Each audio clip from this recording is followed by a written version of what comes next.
হিংসুটে বুনোর বাবা কি রেগে যায় অল্পতে, এত হিংসা করলে হয়? আমি মানুষের সাথে মানে ভালোভাবে বলি কথা, তার জন্য মানুষ হেসে কথা বলে, ও ভুলভাল বলে, জায়গা নাম এক বলছে আরেক। তো এরকম হলে মানুষ তো মুখ ঝান্টা দেবেই, আর আমার সাথে হেসে কথা বলবে, তখন আরও খচে যাবে। এমনিতে হিন্দি বুঝতে পারে না, মানে বুঝতে পারে, বলতে পারে না, কিন্তু হিন্দিতে হুল্লাঙ্গুর বলেছে সেটা বুঝে গেছে। কচুরি খেয়েছে, গ্যাস হয়ে গেছে, তা আমি কী করবো, মুখ গোমরা করে রেখেছে। এরকম মানুষের সাথে কী রোম্যান্স করবো, কী দীঘায় যাব? তোমরা তো বলো, তোমরা তো দেখো কীরকম ব্যবহার করে।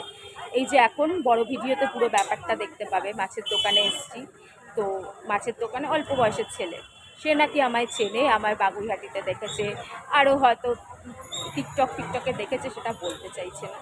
তো কেউ যদি হেসে কথা বলে, তাকে তো হেসেই কথা জবাব দেবো বা উত্তর দেবো, তাতেও রাগ, মুখ গোমরা করে আমার দিকে তাকিয়ে থাকে। আরে আমি তো সেই রকম নাই, তাহলে সেই রকম হলে কী করতো?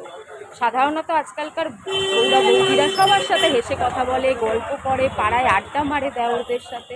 সেরম করলে তাহলে কী করতো বলো? আমি সেরকম কিচ্ছু করি না, তারপরেও এরকম ব্যবহার পাই। জীবনে কিছুই পেলাম না, একটু ব্যবহারটা ভালো পাবো, সেটাও পাই না।